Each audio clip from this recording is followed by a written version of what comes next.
What if I told you the way it has always been done is not the best way? Facing your fears will change your life. The passion behind this journey is merging two separate worlds into one with the goal of creating value and awareness for a better life. I'd rather be sidelined trying to achieve greatness than watch greatness achieved and it only set on the sideline. Now introducing your host, Jacob Emery. This episode is brought to you by R&R Pipeline, an infrastructure company. Our purpose? Enhancing America's infrastructure with a safety-driven, integrity-led culture that provides an environment for team members to grow and thrive. Ladies and gentlemen, I am here with John Wendell, aka Wendell Miller. 9,533 days ago, August 8th of 1998, John Wendell Miller started his journey at R&R Pipeline. Tomorrow will be that 33rd day, that 9,533 days. That is 26 years and 42 days, Mr. Miller. Jeez. That is a long, long time, my friend. It is. It doesn't seem that long. You always want to get to that retirement age, and the next thing you know, you're there. It's been quite the journey. It's been one heck of a journey for you, my friend. Yes. You have seen the highs and lows, the ups and downs, the sideways and backwards and front. I mean, I am so intrigued by the journey that you've had because, I mean, in 1998, the company was only 14 years old at that point. Yes. So you've been here longer, almost twice as long, more than what the actual company had been when you started. So Well, like I said before, when I started, it was they had just moved into the building up there, now known as R&R. They were still moving this building stuff up in. here, it was just built up here? Yes. Really? Yes. And that's what time it was? They were still moving stuff in. I remember that, like the grass strip out front, driving around it, and then there was nowhere to park for years. Yeah, they just barely had the shop up going. The day I walked in, they were still dragging stuff in. How, man, there's so many questions I have for you, Wendell, but 1998, what was your salary? How much money were you making in 1998? That's interesting. Do you remember? Yeah. Somewhere in my drawers, believe it or not, folks, I still have my very first paycheck. I don't know why. I most definitely believe that. And I'm going to find it. And when I get the final one here, I'm going to put the two and two together. I'm pretty confident you're the only person that would be at R&R Pipeline today that probably has every generation of T-shirt and hoodie available. Well, yeah, from start till now, yes. I've got a closet full. Some of them I just held back. I don't know why. You just do that. How many do you think you have? Different ones? Huh? How many different ones do you think there are? 20 or 30? Probably. Mm-hmm. Some with just, R&R on them. Some of them with the old logo. It was on Big the or back. small, we lay it all, right? Yeah. The old infamous. I remember when that come out, that slogan. That's when they had quite a little bit to do with Licking Valley, the football games. Yeah. And I can remember that coming across the radio. R&R Pipeline is one of our sponsors. And to this day, it was funny. That's what the announcer said, and big or small, we lay it all, and you could hear him chuckle going, all right, you heard it. I bet the fans went crazy. Yeah. My God. Which is amazing that they actually read it. So that obviously was probably the early 2000s because we're way too politically correct now to even attempt that. Yeah. And in all reality, I mean, from a business perspective, whenever me and Cody took over, it was like, okay, we got to go away from that, regardless of our personal opinion, with it. But I remember them hoodies being like a hot commodity whenever you go to the bar. Oh God, yes. I mean, I know down south, I mean, we go out to the bar, staying out of town, and everybody would want one of them You hoodies. played it right. You could trade a sweatshirt for a round of beers for everybody. You could too. But They you were didn't hear it from me. well, and the funny part is we would have, a night out, and then you would go back the next week or a few weeks later, and you just see the most random people with these hoodies on, Oh yeah, and you'd be like, where'd you get that hoodie? yeah. Old John Bob down the bar last week bought me around, and I bought him 3 for a hoodie. Yeah. Pretty Yes. funny. So 26 years. I was 9 years old when you started here, Wendell. That's a long time ago. I think hard enough. I can remember seeing you back then. And I do believe it was when you was building your grandpa's house Yep. there on Right off Horns Horns Hill. there.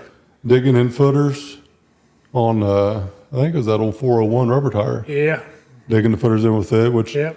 my wife will kill me for making this statement publicly, but I remember more about areas of pipe I put in the ground, the equipment I was running, the season it was in, the tie-in point, the most intricate details of that, and I can't remember hardly anything else when it comes to life in general on a personal note. It's pretty funny. Right. Yeah. You've done a lot in your time here.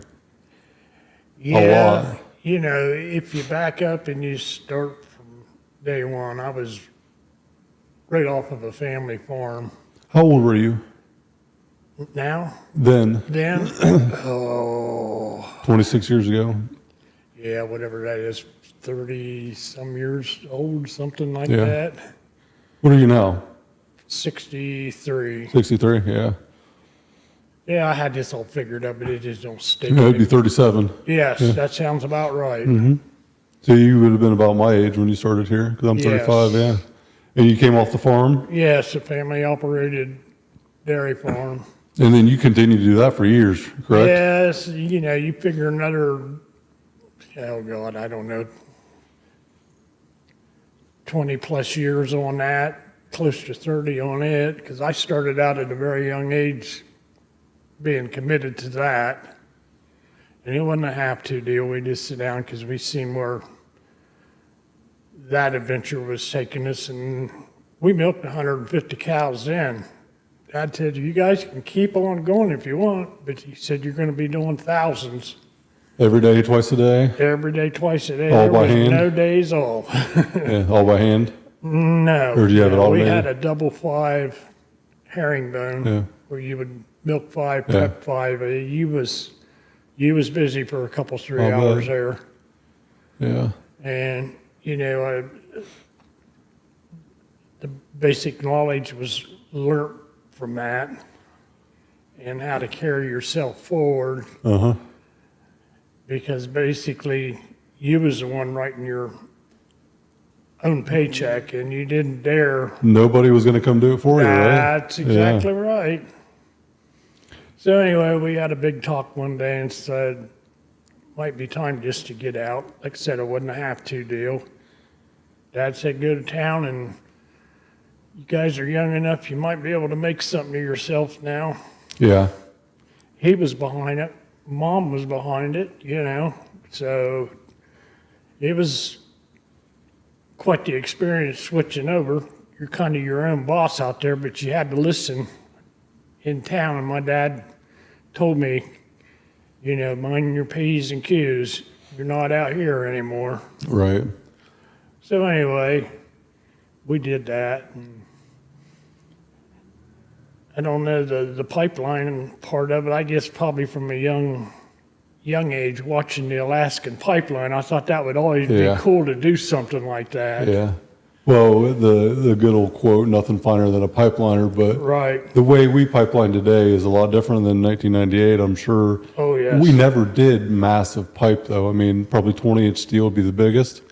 I mean, we still do Yes. some casing water line, Yes. 20-inch, but Yes. on the gas side, 20-inch steel is probably the biggest I can remember ever doing. It wouldn't have been large projects unless it was a bid opportunity that we took on, but we still do some water line that big, but it's not much. Yeah, that, the first week I was here, that's what I was on, was a water line. And you did it for quite some time, right? Yes, then the second week, like you said, that big 20-inch deal, they had a small job. Oh God, it was on the other side of Delaware somewhere. Can't remember, but so I got a taste for that there, and I was my dream to be around that. Yeah. But anyway, you just got to go with the flow and go as where you is needed. And so we went back to the water line for A while, right? a long while. And you were with Larry McCumbers for years, right? Yes, and Larry and I, he was a good guy to work with. Yeah. I felt him and I got along good. I mean, I- average footage a day was 1,000. That's laughable now. We would, if we had time at the end of the day, we would wheel out 1,000, be ready for the next day. String your pipe out and everything, and Yep. And then if it got to be a little late or whatever, we'd do it in the morning. So, you unloaded and loaded 1,000. So, was kind of our goal over there for a while, was at least that. right. And probably 2:00 in the afternoon, you'd be right at that mark, and then Yep. then the cleanup starts. And Yep. I remember in Marengo up 229, my first year in the field, I was 17. I was working on cleanup crew behind Phil to the new Delco station or building that they had down there. And I loved the cleanup crew. Oh, When yeah. when I was 17, it was fun, but my dream was always to be on equipment. I have videos I'll show you after we get done. I have a video of me at 5 years old running that 490. First time I ever ran it, and my feet are dangling off of the damn thing I can't hit. But that's where my passion was from day one. So, obviously being a farm boy, you was used to running equipment, but nothing like what I saw out there the Right. first week. I was like, boy, what a bunch of cowboys, So anyway, it didn't matter to me if I operated or did labor work, just so I was busy. And most of the time, it was on the water line or whatever, Larry and I, he did all the digging, and I was, the man in the ditch, so to speak. We got along great. It was nice to operate once in a while, but I don't know. I guess it's each to his own. You just got to learn it all. That's all I can tell you is learn it all. Well, and there's dues to be Ground up. paid, right? There's dues to be paid, and it takes way longer than what most people give it credit for. You spend a lot of time with a shovel in your hand before you ever get any opportunity, really, because you got to know when you get the opportunity, you have to know what you're getting it for. Yeah, that's the only downfall now is everything kind of went to the streets and not so much out in the open country where the worst you could do is tear out a drain tile, and that give a young guy So much opportunity. right. So much. And now yeah.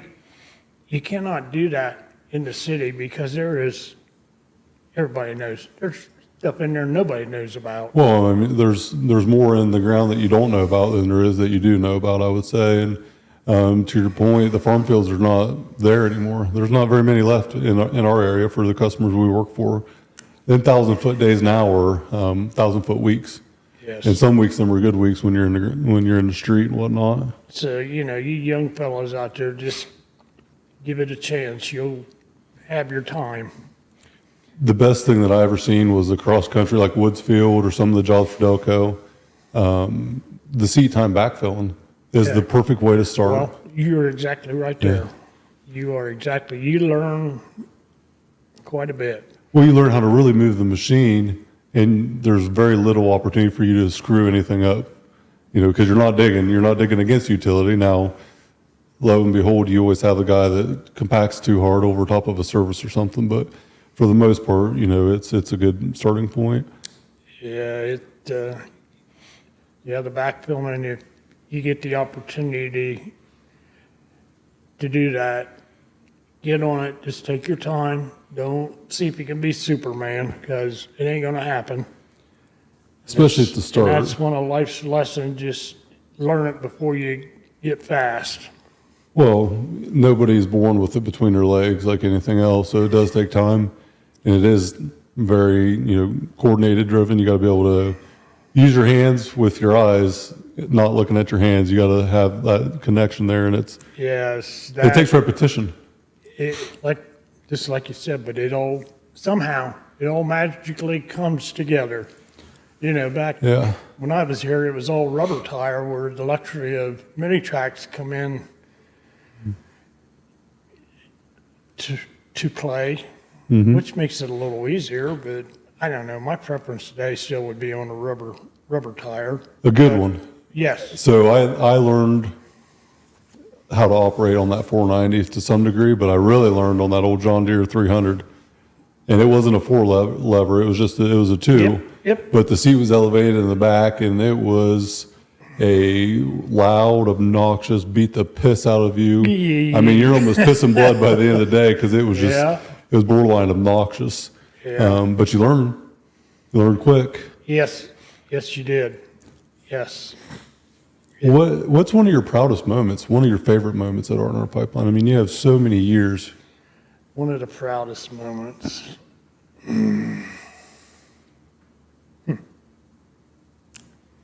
I'd have to back up probably about 3 weeks after I was in here. Your dad led the water line crew, and he was taught me a good little bit on that stuff, and along with others, but he got busy and he said, go build this fitting, do this, do that. And it happened to do with a fire hydrant, which I never even stuck in the ground ever in my life before. And I'm going, okay. He said, I'll be over in a few minutes. Well, that turned into be about a half hour later. But I got her in, and he come over and he said, you know what you're doing? I said, no, but I do now. I said, please come down here and see, check me out. And he did. He come down and he said, damn, for somebody that's never done anything like this, he said, not too bad. The only thing we need to do is straighten it up and kick a little dirt here and there. And I thought, dang, and I probably can take you today to the first one I ever put in the ground. Where at? It was up off of Vans Valley Road. Yep. Right by Galena. I know exactly where you're at. Yep. How long did you work on the water line out of that? I mean, you were there for a while. I remember. Oh, I've worked on and off of there my entire journey here. It's like anything else. It got a little old and asked to be moved, over on the gas for a little bit just to get something a little different. Learned a lot from that, because there were some pretty good old fellas back then that would give you the time of the day to help you out. They might have talked a little gruff, and I'm thinking of who I'm talking about, but I think that's a generational change. yes. It really, when I started, so 2007 is when I started full time, but we had cell phones, but they were not like today. Yes. It wasn't a one-stop shop for everything that you can do, and you relied on it for just really calling people if you needed a call, and that was about it. So phones. Communication was much different than in person, because it wasn't this thing that you can't hide behind a keyboard. And, today, if today's generation went to 2007, 1987, 1977, your real, era growing up, they would cry within 5 minutes of being on any job site. Yes. And I remember getting the piss smacked out of me with a hoe bucket and getting buried and getting spoil dumped on, and I mean, fist fights and beer drinking on trucks or in trucks. And I mean, we did a lot of crazy shit, and that was after the cowboy era really was starting to go away. Right. To some degree. Right. You used to settle your differences and shake hands and go on. Hell, me and Cody, I can tell you that me and Cody in Rockbridge, I could take you to the place. James was our foreman at the time, and Cody said something. I had just put a big chew in, and we end up fist fighting, and we're on top of a spoil pile right next to the ditch. There's a homeowner outside, and we're beating the piss out of each other. And I'm trying to tell him, like, get off of me because I'm getting ready to puke. I just swallowed my dip. And then James shows up in the truck, and he's just like, what the hell are you guys doing? I get up, and I pretty much puke right there. Yeah. It was a very fond memory, of that time. Yeah. There's a lot of, I don't know what you want to call it, blooper moments that were funny. What's your funniest moment? Do you have one that sticks out? That's a good one because we were just talking about it this morning, and it was with Randy Perry. Don't get mad at me, old buddy, but it was funny. So this is a recent one. On a steel line job, and he had just started. I don't know, maybe he was a month into it. Let's see, old Scott Hogberg was there too. Huckleberry? He's going across this pasture field. And they had a 40-foot stick of 6-inch they was carrying in there. I opened the gate. Seen that old bull over there, but didn't think much of it, being around my life. And he's trotting out there behind that piece of pipe, tailing it. And that bull come running 90 mile an hour. He come up and butted the end of that pipe. And old Perry's eyes were the size of a bucket. And he didn't know quite what to do, but if it had been me, I'd have just grabbed that piece of pipe and just, dong the bull. Well, the bull come down the edge of the pipe, and the only thing he did, you just seen this piece of pipe swinging in the air. Him running across the pasture field. Like I said, I had the gate, and everybody hollering, run, run, but in the same time he was laughing. And like I had the gate, and I was going, hurry. I was opening and closing it, like I was going to close it on him before he got. He said it was a good thing. As fast as I was running, I probably went clear through that gate. And, come to find out he was just somebody's pet. Yeah. But, yeah, his eyes were, I never will forget that. That's hilarious. I think everybody on the whole crew laid down and just busted up. I remember Mikey Carr, we were doing cleanup, and we were throwing straw off of a trailer. I forget what we were even doing it for, but throwing straw bales off a trailer, and guys were walking behind of us, and they were setting them out, and Mikey wasn't paying attention. He just kept looking away, goofing on. He's a goofball anyways. Yeah. And I told him, Mike, you dumbass, you're gonna get hit with one of these if you don't pay attention. And it wasn't 5 seconds later, Wendell, he's talking shit, turns his head, and I think he had a concussion. He got smacked right inside of the head. And I'm sitting there that's what you get, stupid. Yep.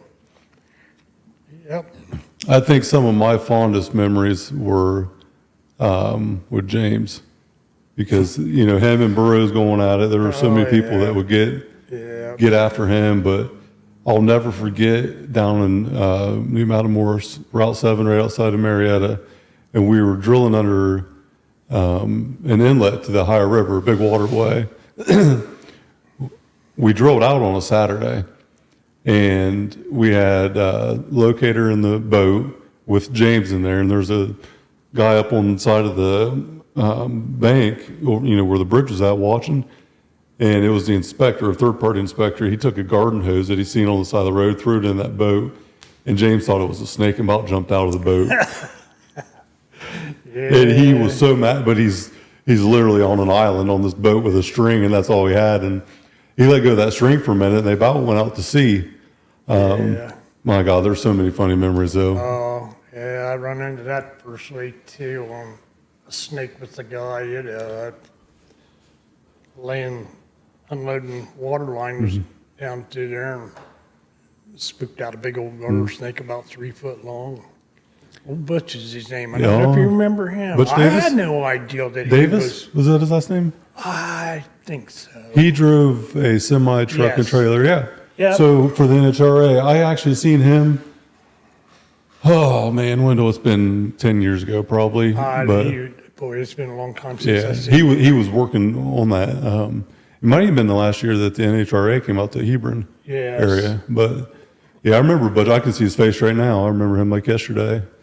You know, let's talk about the early 2000 era with Germ and Casey and obviously Larry McCumbers came in and Forshee, who's still here. That whole midget mansion, you know, Ben and Ted Lucky. My God. Ben Lucky, the preacher that smelled like shit every day. Okay. You know, the midget mansion thing is just absolutely comical to me to look at that now because that's the house I grew up in. You know, until I was in 3rd or 4th grade, and then I turned 16. I get a driver's license. And I go back there drinking beer in the garage with the old rednecks.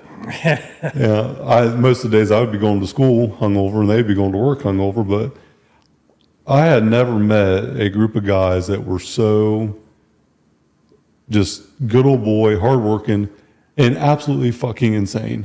Oh, They would drink all night, and they never slept. I don't know how they functioned.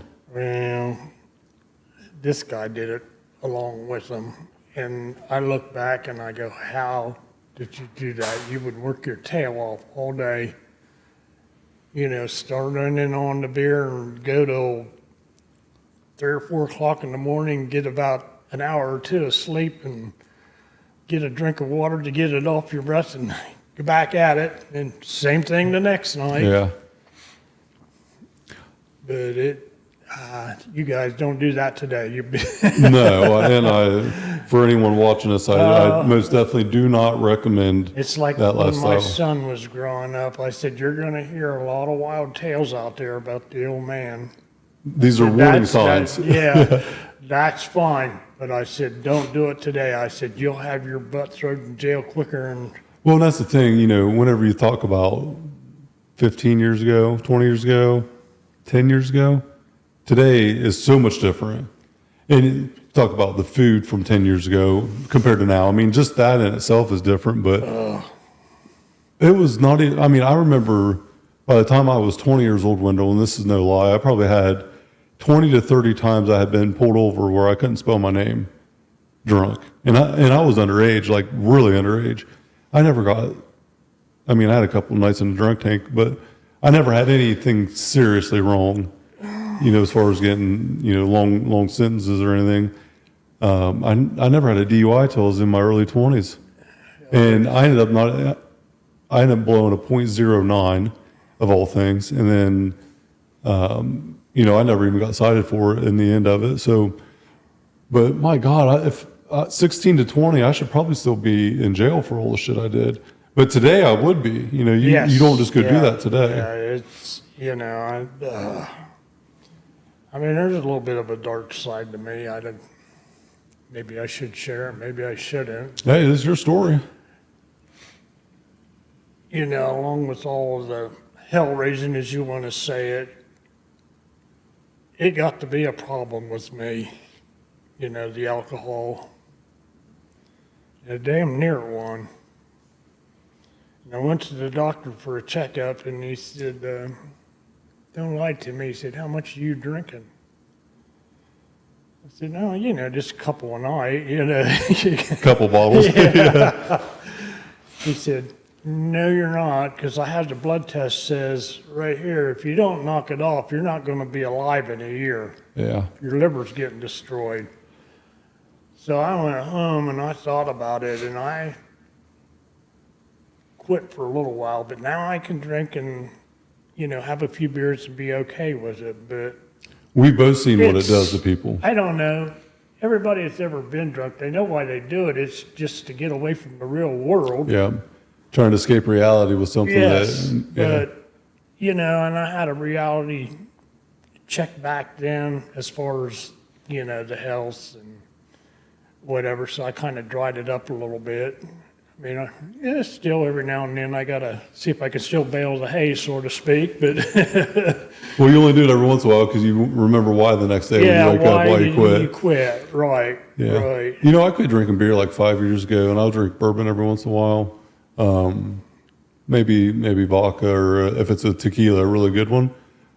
I don't need it. It's something I enjoy, but I've seen it become destructive to people that you really care about, and that's where it's hard. Is when someone is unable to control it. It's eye-opening. You've seen quite a few people that let it get out of control, but I guess I was kind of the wise one that seen what it was doing and backed myself up and got away from it. And like I said, now it's controllable, but before it was just like I didn't give a rat's ass. I'm going to turn on Pink Floyd and play Comfortably Numb, so to speak, and just enjoy it. You get comfortably numb? Yeah. Yeah, but you nailed it a minute ago, because all it is masking a deeper issue. And whatever it is, everyone has their own problems, but an alcoholics normally, start because of something that it's not the actual issue, it's just you got to own up to it. You have to own up to it before you can. You got to face it. You can deal with it. Yeah. And I know there's some guys around here that can vouch for the same thing. You got to own up to it before you can move forward. Being vulnerable, being self-aware, facing fear, that shit is very uncommon today. And it's just knowing who you are in general is kind of not foreseen. Yeah. Like to admit that you're not good at something in general in today's society. I suck at a lot of shit, Wendell. I'm really bad at a lot of stuff. Yeah. And I know what it is, and I don't like doing it anyway, so I'm not even going to do it. Yeah. And that's just how I've decided to live my life. I'm fully aware that I'm really bad at a lot of things and only good at a couple of things, but them couple of things I'm going to stick with, and that's going to be my thing. Yeah, I agree with you on that. I mean, if you find your niche in life, keep it rolling. Mm-hmm. If you're not good at something, don't give up on it. I mean, eventually you may get it. If you enjoy to do it. I have a prime example of that here in the last year or so. It's always been a life dream to learn to play the banjo. And I'll tell you what, it's testing me. Mm-hmm. But I'm not going to give up on it because I want to learn it. Am I going to be as fast as some of them? Probably not at my age. But there's people 70 years old that just picked it up for the first time. And I'm going, well, God, if they can do it, Everything's about repetition. So like what we're doing right now, Wendell, just general communication on a microphone with a camera is me facing one of my biggest fears of my entire life. And I probably never talked about this, but, I have a podcast. I do this frequently now, and I just started it at the end of October last year. When I first started, I was a train wreck, and I'm still not very good at it, but I committed to it because I have a vision I want to make an impact for the greater good of R&R Pipeline and for the up and coming generation and probably my generation of workforce. And like this moment now is something that could be shared to help others, right? Yes. And so that's why I started it. But to say that I was good at it would be absolutely bullshit. Yes. And to say that I'm good at it now would still be absolute bullshit, but I committed to it. I've done it a lot, so now I'm much better. So it's the repetition part when you want to do something. Just like you said a few minutes ago, you got to keep after it. There's nothing, remember this, it was my dad or my uncle said, there's only one thing you have to remember. He says, it's nothing but fear itself. And he said, you got to overcome it somehow. And it's made up. He said, you might have, my uncle? No, it's made up, fear. Fear is not something that exists, it's something that we create. You said a mouthful there, and, it's just like there's not really a boogeyman out there. Get back to the banjo for a second. It's just like you can operate a hoe or a dozer and almost do it with your eyes closed. why in the hell can't you pick them strings and move them fingers up and down? Right. You know, Yep. because the coordination. Yeah. Coordination has a lot to do with life. Yeah, it does. Repetition, in doing that practice. And that was one of Big Jim's big favorite words was repetition. Burroughs? And then I'll tell you what, if you didn't get it down, he said, it's just like a damn broken record.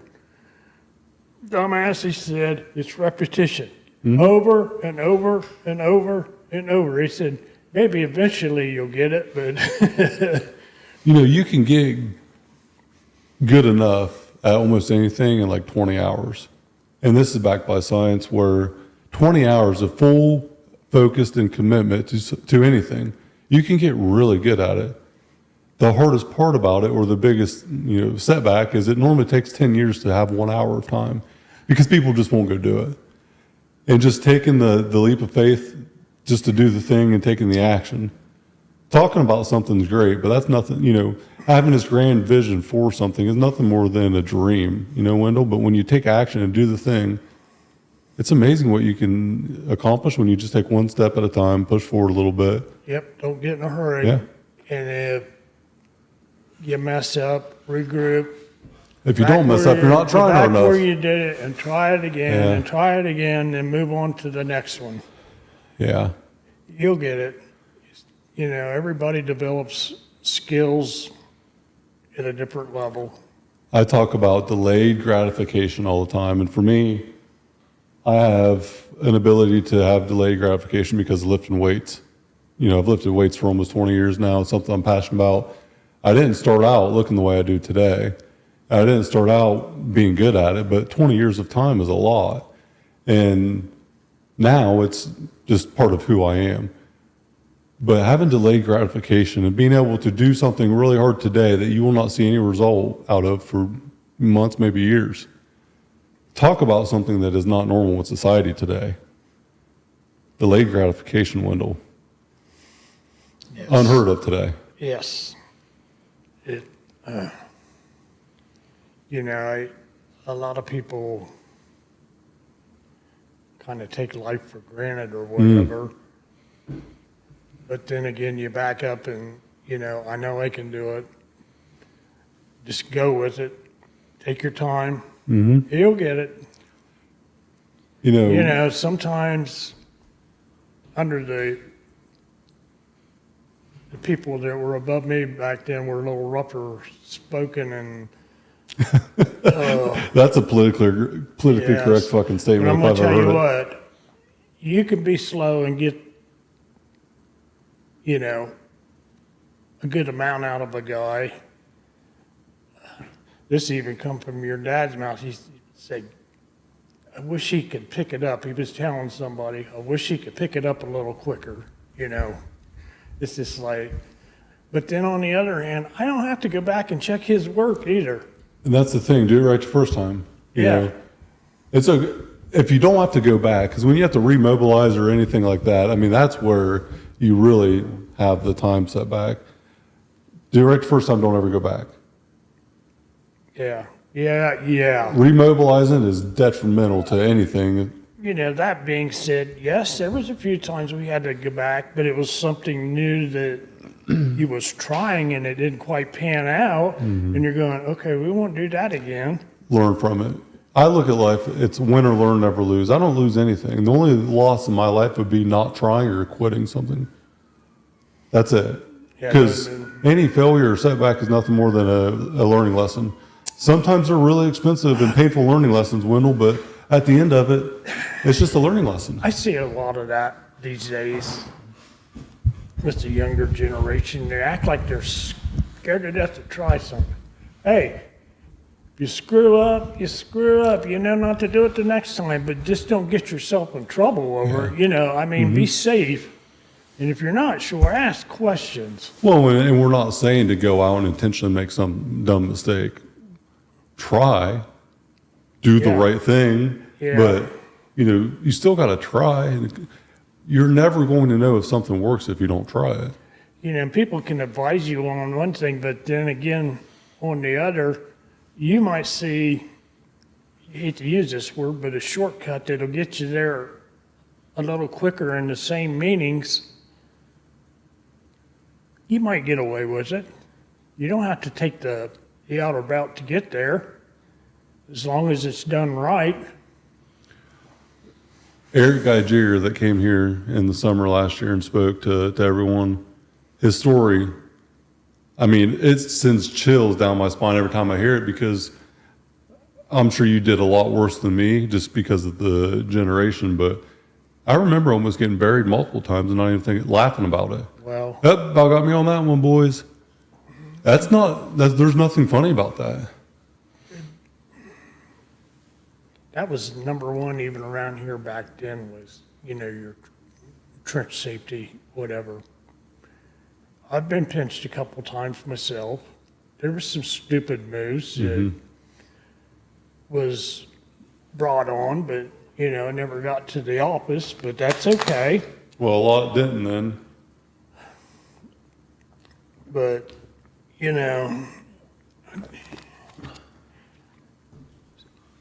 got to know when you can walk that line and when it's not a good time to.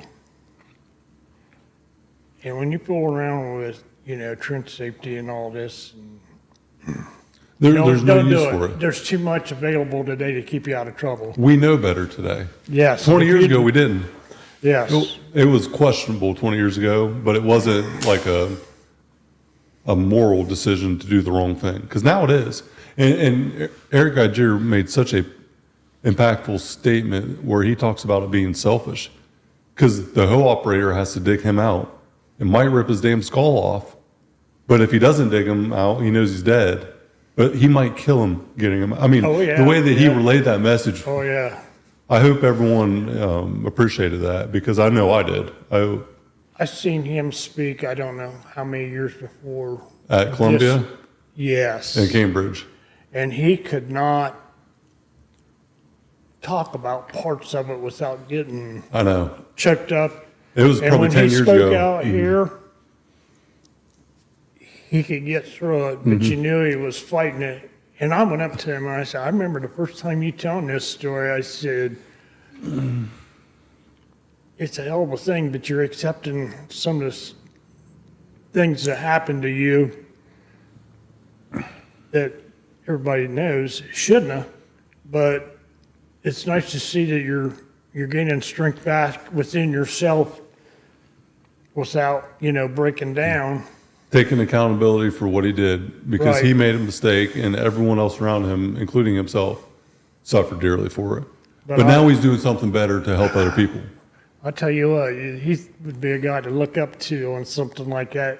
If you've seen him years back and now how he can walk through his speech without choking up. And I'll tell you what, it kind of, It's an eye-awakener. Yeah, it sent chills down my spine the same time it did 10 years ago, this go around. I just put myself in that position because I'd been there. That Friday afternoon shortcut that might cost you your life. Yep. And there's no freaking reason for it. Today we No. fire people for doing that. That's what I, just said a few minutes ago. You know when to walk the line and when to get the hell off of it.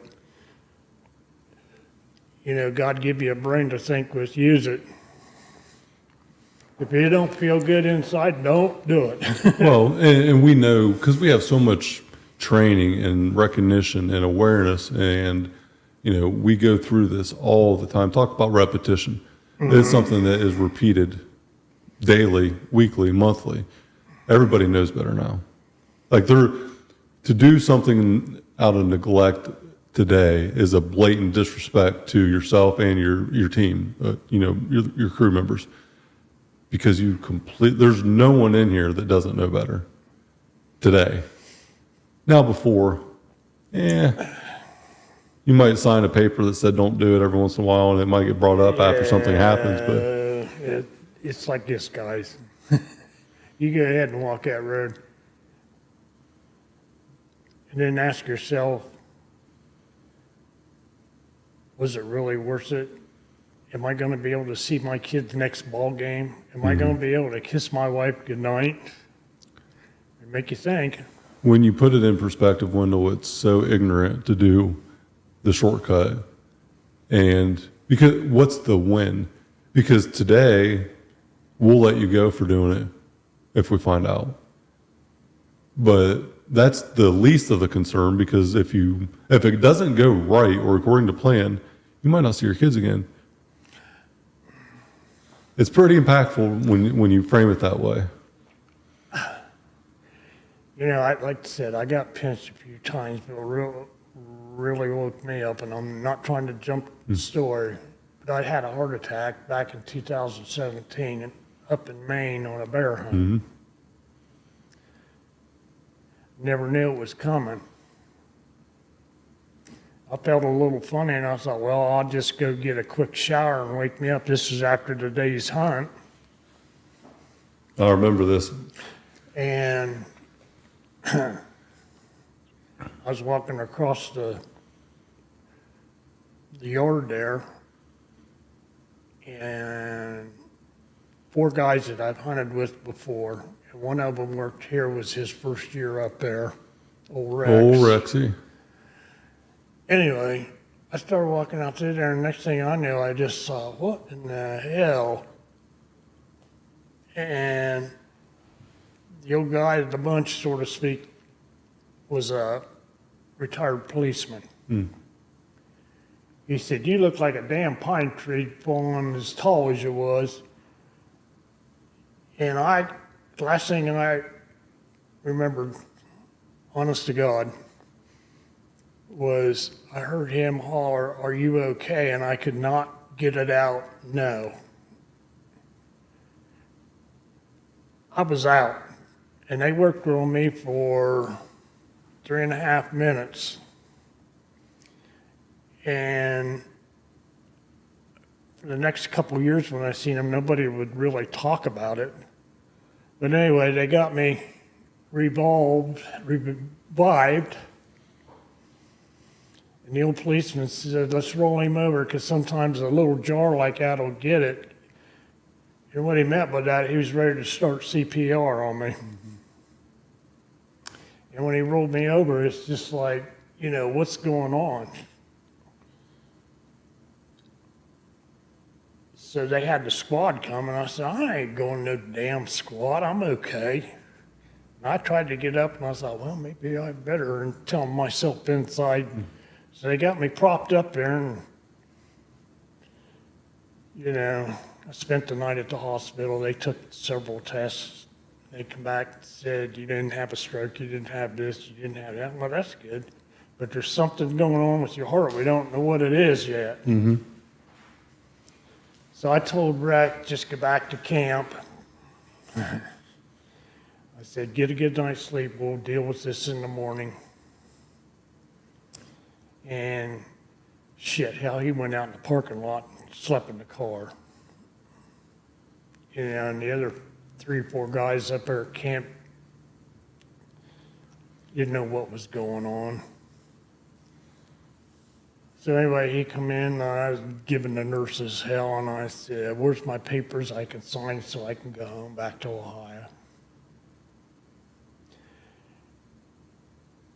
And about that time, honest to God, and Rex, I could still see it in his eyes, they got big. I set off every alarm in that county, and I mean, there was nurses and doctors, and here I had another. I never felt it. It was something to do electrical with the heart. They said, "Did you feel that?" "No, you're getting ready to have another one." And You were there for a couple of weeks, weren't you? oh God, Was it longer than that? it was, yeah, 2 weeks.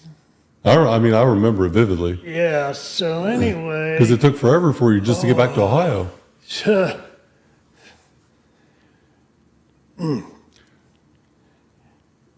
We get through that sticker shock, you know, and of course there are 49 IVs in your arm and this and that, and, you know, telling him to get out of the road, and he's going, "What the hell's going on?" You know? He said, "We're just a small hospital here in Ellsworth, Maine. We're going to send you to the big one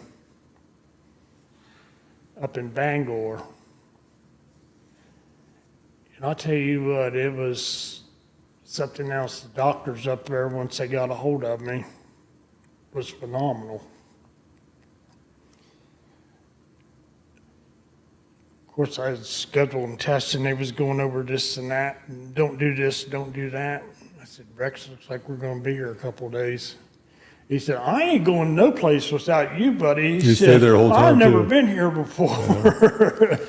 You know, I don't know the territory. But anyway, you know, they started their damn tests and, you know, couldn't find out anything.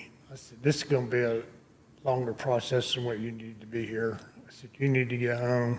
Let me make a few phone calls.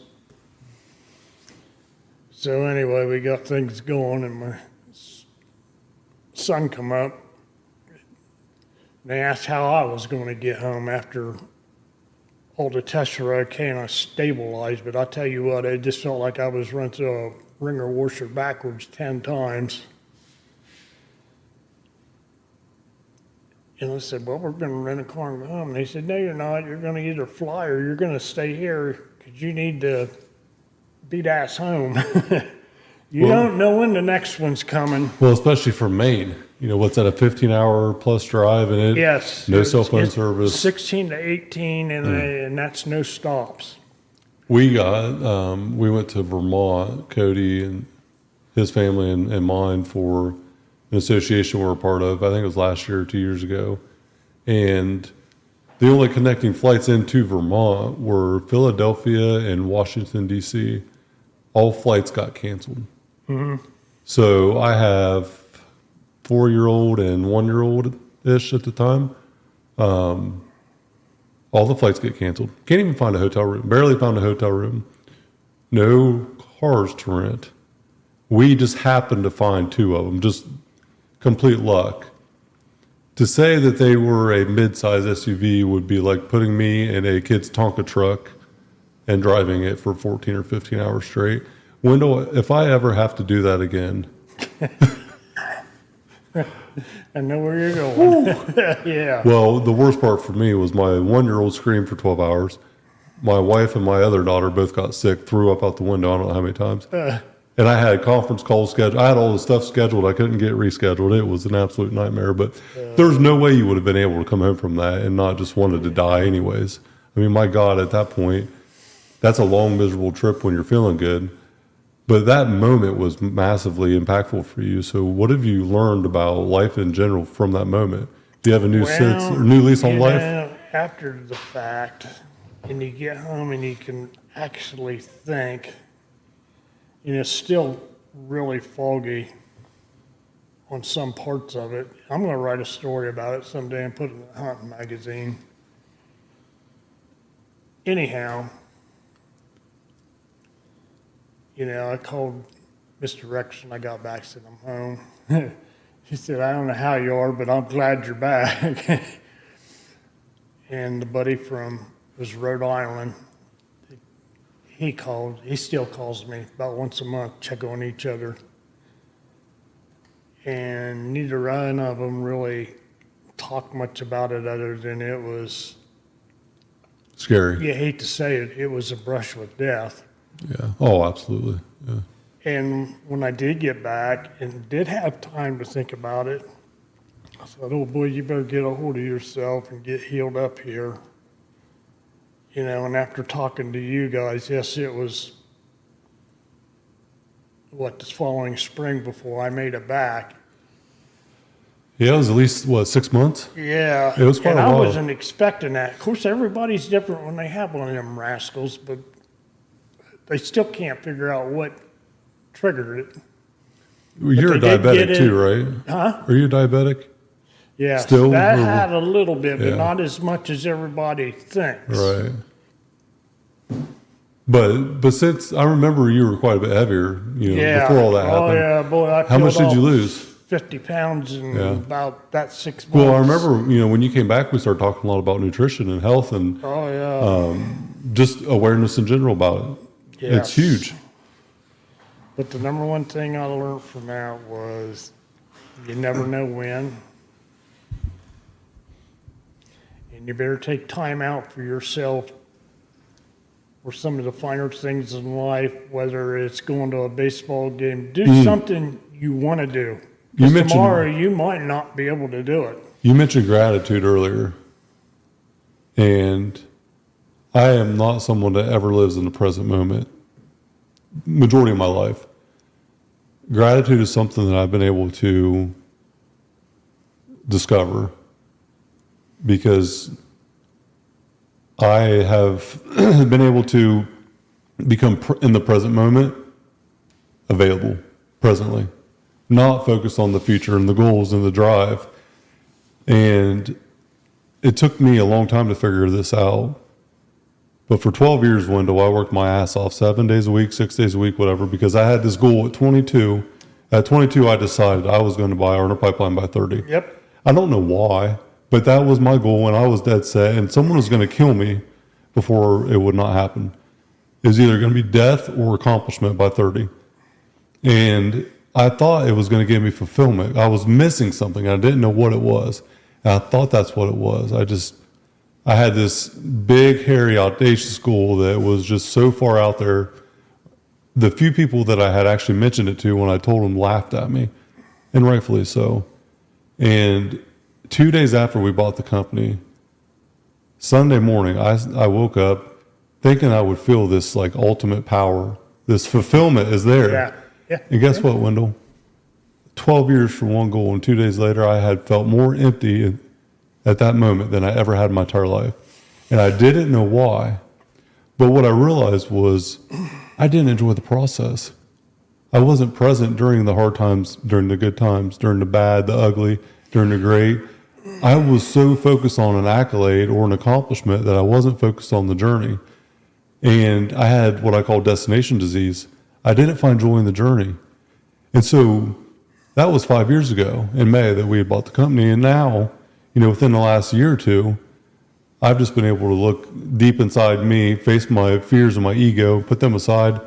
And now everything that I do, I have a sense of gratitude for because one day it's going to end. I wake up at 3 o'clock in the morning, I go work out. It's called the Old School Gym. It's 1960s or 70s era built. It looks like it's from the 1960s still. There's lights there's shit dangling everywhere, but when I go in there, Wendell, about every single morning, I'm normally the first, one or two people there. I have 10 to 15 minutes of just sitting on a bike or stretching or whatever, and I just have gratitude for something new in that building because I know that the gratitude is the present moment and it's a gift. We call gifts presents for a reason. And I never understood this until more recently, but a present is a gift. Well, being present is also a gift. And so being able to be in the moment is, especially today, it's unheard of almost. Yes. Yeah.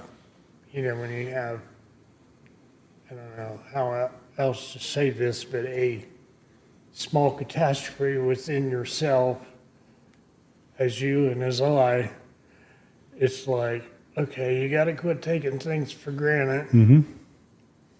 And you need to leave some of it alone because it will heal itself. It's like a blister. Don't mess with it. Yeah. Just let it go on its own. Don't try to force it. So my life motto now, you might be surprised at this. I've always been very persistent and relentless in my pursuit in my entire life. But my life motto is persistent patience. Because I am persistent. I am a fucking dog, Wendell. It's going to be hard for someone to outwork me, but I'm patient with the outcome. Because I've had a lot of things in place that I forced an outcome and screwed it up. But now I am persistent in my pursuit. I'm patient with the result or the outcome. I know that I can only control my intent. So my good intentions and my effort, being max effort, are the only things that I can control with my persistence. But the outcome is not in my control. So many other factors come into play. I like to tinker around a little bit with various things, hobbies, whatever, and you're trying to make something just like you are. And I find myself getting stressed out about it, whatever. which I got to quit it, which I did quit it. I'll bet you $1 to a donut. By the way, how was that big donut? It was phenomenal. So I wasn't even going to try a bite of it, and one bite ended up being half the donut. Oh, yes, I know. Yeah.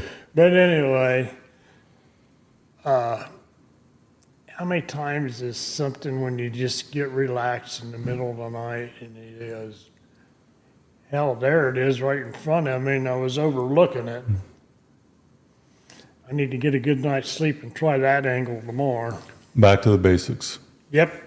There's so many times, Wendell, that I'm seeking out new information. I'm seeking out new this, new that. I need to learn this. I need to learn that. Well, am I doing the basic thing that I know that works? No, I'm not. We get so wrapped up in complexity that the simplicity is ultimately what is the driving force of life. Just like a success habit. We wake up, we take a piss, we brush our teeth. Yep. Yep. We brush our teeth every day and our teeth don't fall out, right? Well, that's pretty much the same with anything else in life. If you take care of something, it could still go wrong, but it's preventative maintenance. And creating habits that are good habits are intentional. Bad habits are unintentional, but they're the same exact thing. One just goes downhill and one goes uphill. Yeah, it's, life itself's a journey, but the journey you two are on, sometimes you just got to separate things, and it's a fact of life. Deal with what you can. The rest will follow. And I don't care. Hell, that racing motorcycles. You know what happens when you push it? You usually end up wrecking. Yeah. Focus on what you can control. Yes. And I've referenced that a few times. I had a gentleman ask me a couple weeks ago when I did an interview. He said, "What are you in control of?" I'm in control of my intention. What is my intent with this thing? Or is my intent good? I can control that. I can control my effort, my attitude. I can't control the outcome. I can't control a lot of things in a lot of scenarios, but I can control being in a good mood, taking the extra effort, having pride in my work. I can control a few things that are ultimately going to determine a big majority of the outcome.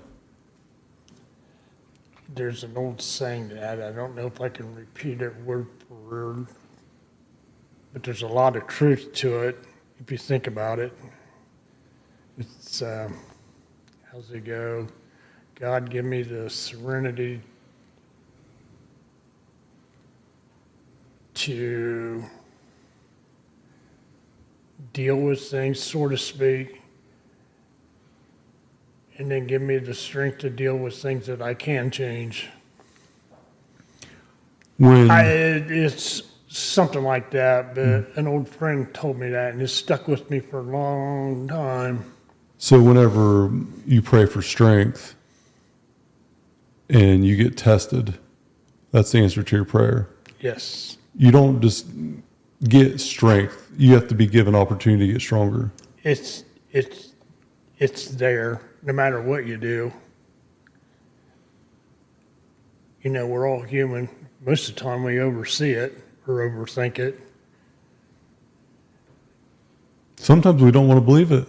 No. It's right in front of us and we know it. Yeah. You're going, oh, God, dumbass. Right there it was. And you said, no, that won't work, but it did.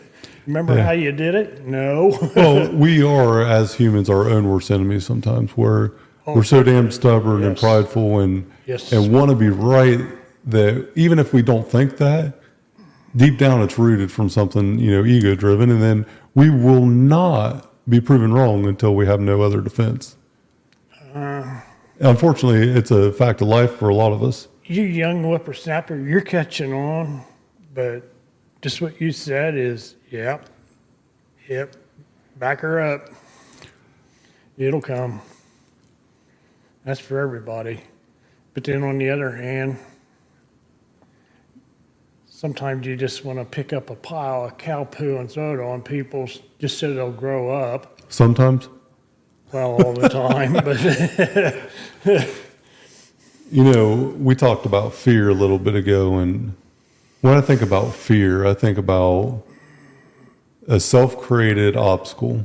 Yep. And You make it. anxiety and fear both are just, they're driven by your mental viewpoint of whatever the thing is in front of you. And so when I think of fear, I think of it being from a visual component, depending on what it is, but visually it's miles long.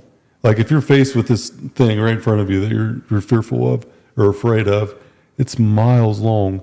And it looks like this big pool of water. It's 100 foot deep. But a lot of the time, Wendell, it's not. A lot of the time, you take one step into that fearful thing and you realize that water is only inches deep. And the miles long that you've seen, it's like being out at sea. You just can't see the end. When you take one step, you start to see a little bit of land. And so it's miles long. It looks so deep, but you take a step quickly and it's not that deep. You might get wet. You might stumble a little bit, but you're not going to drown in a few inches of water.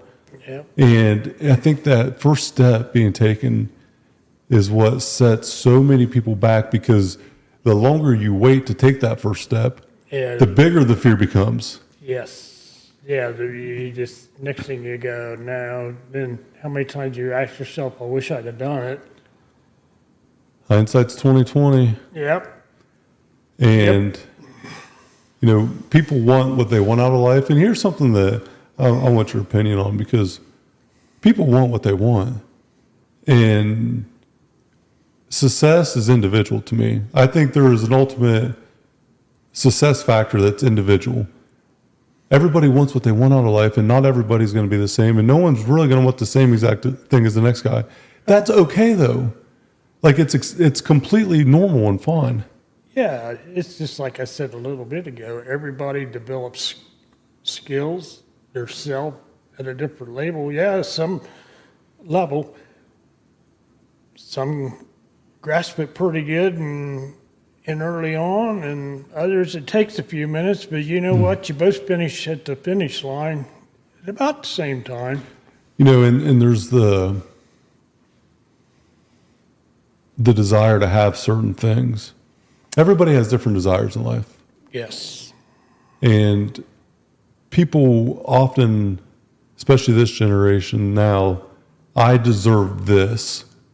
I deserve this thing I don't have. Well, to me, no, you don't. You're not worthy of having that thing. You don't deserve it. If you think that you deserve it, you would have already earned it. You desire it. It's like my grandpa said, if you want it, you work for it. And when you work for it, you'll appreciate it more. Nothing's ever free in life. Back to joy in the journey.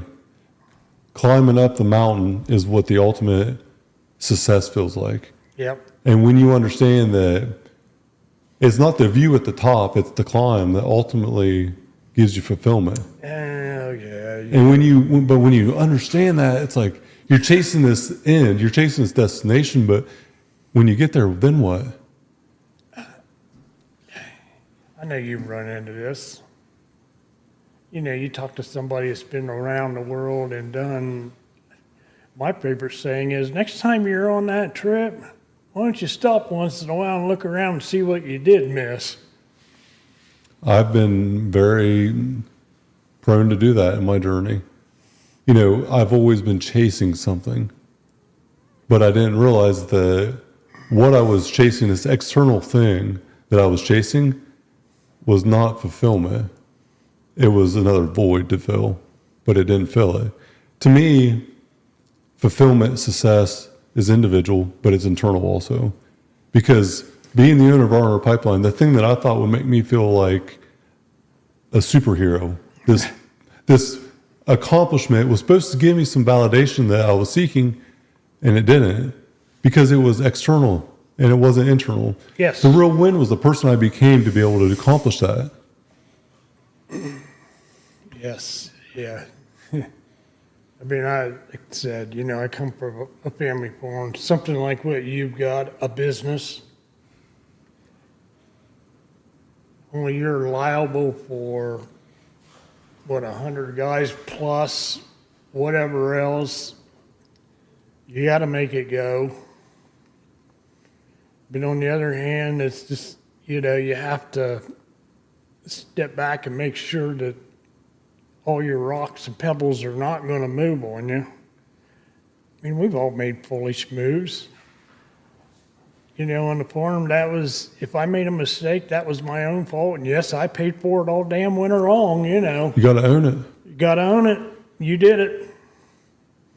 And that's, a hard thing for anybody to do is own up to where they made it, the mistake.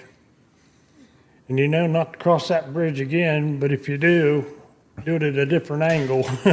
I would really, I look at it this way, Wendell. Life is a mirror. It's not a window. Yep. And if you're always looking out the window for an answer and not looking in the mirror, you're looking in the wrong place. You're never going to find the right answer. No, because it's too wide open. The mirror tells you what that answer is. Everything starts with us. We got to own our shit sometimes, and we don't. Yeah. Until it's too late or whatever it may be. We are fully responsible for everything we have in life, whether good or bad. It's on us. That's a mouthful right there, and you're right. But, it's up to the individual to own up to it and see it. Some people like never they do. say, Rome wasn't created in one day, so. Some people never see it. No, yeah. That's tragedy to me. Oh, drives me nuts too. It's just like, it's right there. We both know people very well that have been part of this organization at one point or another that have a innate ability to be self-aware, blame the world and their catastrophic destruction of their self, and it's everyone else's fault. Take the credit for the accomplishment, blame others for the failure. I strive to be the opposite. Yeah. If the company today, Wendell, is successful, it's because everyone on the team contributed and did their part to get the success there. If we fail, it's on me. You got to have all the gears moving at the same time. I mean, yes, once in a while you might slip a little bit, but nothing that can't be mended if you approach it right. What is advice that you would give to younger members of the team today and up and coming generation about what we do and the opportunities that are here? The younger guys, you've got a long road ahead of you. Only because we were brought up differently in different times of the world and time. They get rid of them damn phones and start playing, tinkering around and seeing what works for you. Pay attention to the ones that are trying to teach you. Yes, you're going to have broken fingernails and bloody knuckles getting there. Don't be scared to try something. At a certain age, you ought to be able to look at something and say, yes, I can perform that task without anybody saying anything. And that means a lot to everybody if you can pick it up and go. Don't be scared. You relate back to that fear thing. Nothing but fear itself. Mm-hmm. Don't let it bother you. You might be a little bit bashful about it, but try it. I mean, give it a poke with your finger and see if it's going to break. It's okay to be fearful. It's not okay to be afraid. Oh, no. Because I'm fearful on certain things frequently, but I'm not afraid of it because I know that fear is going to come and go. But when I'm fearful, I just know it's there and I recognize it.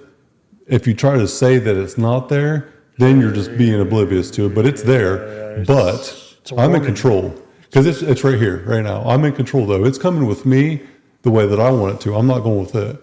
I'm in control of my own fear. Yep. Just grab it and squeeze the shit out of it and go. Recognize it, accept it, and just tell fear, you know what? fear, you're coming with me. This is what we're going to do. And you can be in my head all you want, but I'm not listening. You know, like saying we was brought up different times of life and the way it is today. Actually, I feel sorry for it, but there's nothing I can do about it. It was the way I was brought up, and it was the way you was brought up. You know, back on the farm, or even back in the day, you didn't have to be on the farm, but you was given specific duties at a young age to carry out, and if you didn't, you got your ass busted. Mm-hmm. Okay. So when someone asks you to do it or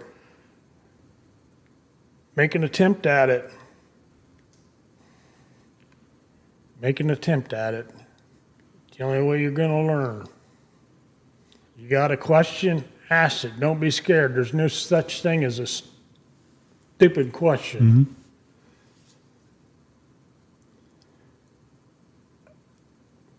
You know, us older folks, so to speak, we're here to help you and guide you if we can, if you'll let us.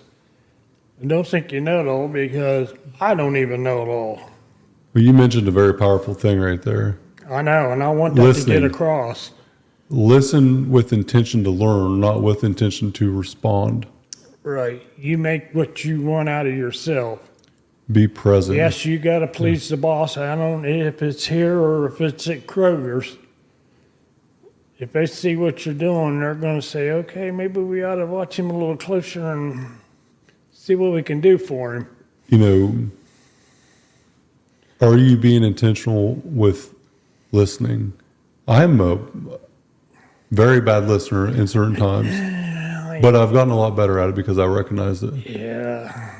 But I try to be interested, not interesting. And by framing it that way, I want to learn from someone else. So I have to be paying attention to what they're saying. And even right now, when I'm taking notes, because there's things that there are things that you've said that I will go back and look at, because I know that I can learn from you. And I've been fortunate enough to interview, you know, some people that have been around a long time and done a lot of cool stuff. And today is very different than it was 20, 30 years ago. But Oh, God, isn't it? the basics of life are still the same. Yeah. We just have Exactly. accelerated tools to get us there. Yeah, it's the basics are there. You got to learn them to go on. It's like the horse Yeah, to a you- car. Yeah, you all got the advantage of, as you call it, I'm not as crazy as everybody thinks I am, and I keep up with times, your AI or whatever. You know, you got more It's an going for you accelerator. than I did when I was growing up. You know, most of your answers are They're right instant. there, or at least they may point you toward a good direction. It's not always right. You just got to sort the bullshit from the hayseed and go on. But with that, you know, we had horses as transportation 120 years ago. Well, then there's a car. We accelerated the pace of travel. Well, then there's planes that came out. We really accelerated it.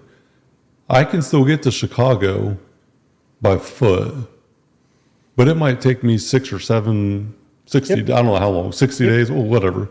It's going to take a long time to walk there. It takes me 54 minutes to get on a plane and get there by plane. It just accelerated it. And AI is no different. You still have to put in the work. You still have to learn the experience in the trade. You got to That's learn. not going to go away. You got to learn that system, just like we did when we was at school. We had to learn the ABCs. Same thing. You got to get that so you can spell the word. Mhm. I mean, although today it's got spell check on it, so Well, let's not even go down the rabbit hole Yeah. of the school system, because we'll be on that one for a while. No, I got to get your You opinion know what on I'm this. trying to say Oh, there. I know. I got to get your opinion on this.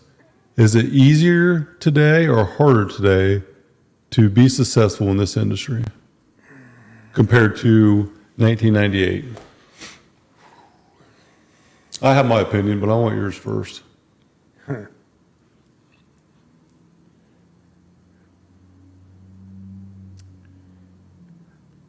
I'm going to say it might be a touch harder right now.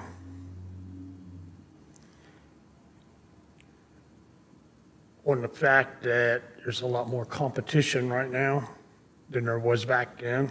And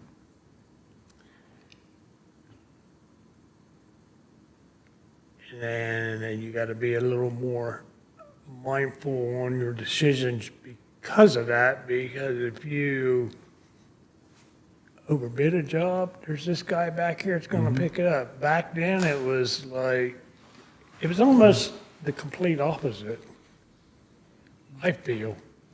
Just for some of the business I did, you know, on the farm or whatever. But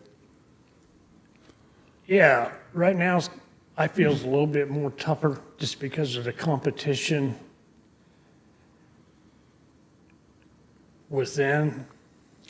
From a business side of it, I would agree. From a field perspective, though,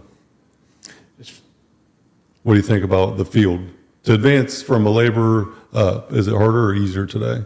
It's a lot easier today than it was back then, only because.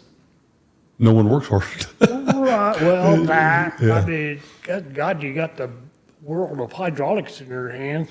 These things that you pick your sandwich up and did most of the work. Yeah.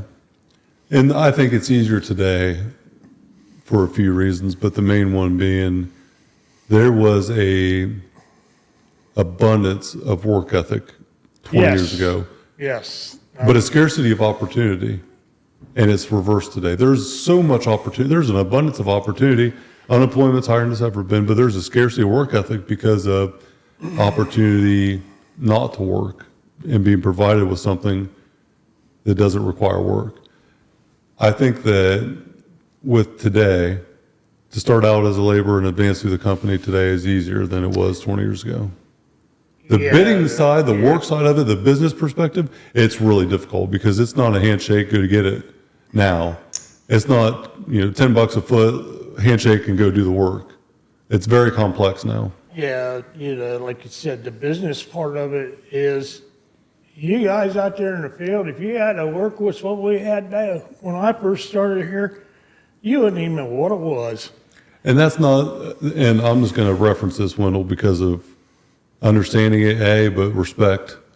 You're not a get off my lawn guy. You're not throwing darts at younger generation. It's reality that it was, I mean, everybody was a dog 20 years ago.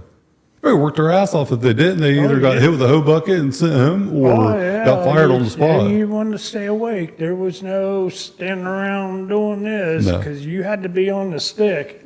I know there was a lot of times I really wanted to sleep in the truck on the way home. Oh, God, yeah. And if I did, I would end up with a concussion because I was eating a windshield. Yeah, there was a few of them characters around. Or I was having things put in my face that... if I have to stay awake going home, so do you. Boom, boom, boom, boom.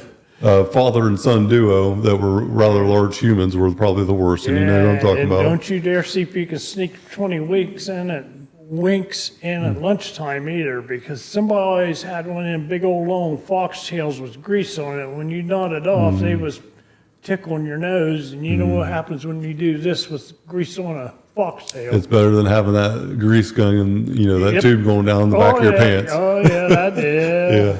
Yeah. Yeah. I'll tell you what, we talked about Larry McCumbers earlier, and I thought he was the biggest prick in the world for the longest time. Who's that? Larry McCumbers. But I started flagging traffic on Waterline. And He was a different cat, but... I think it was Radnor Road. I remember this vividly. I had semis coming through the work zone left. They didn't pay attention to the damn thing. And he told me, finally, he said, Jake, take that sign and just throw it at the windshield. They'll stop then. And it wasn't 2 hours after. I mean, a 18-wheeler come hauling through there, 55 mile an hour, blew right through it. I had to move my stuff out of the way so I didn't get ran over. I threw that damn thing right at him. And I'll tell you what, he pulled over red hot. And Larry posted up right in front of that man. And that guy sat there and waited on the cops to come to write him a ticket. And I thought Larry was always a prick, but he was actually not. He cared a lot about people. I learned more from him because he was just direct. He was blunt. But he was teaching me lessons and I didn't know it. He never would turn on the heat in the truck at lunch when it was freezing out. I remember sitting there shivering inside the truck.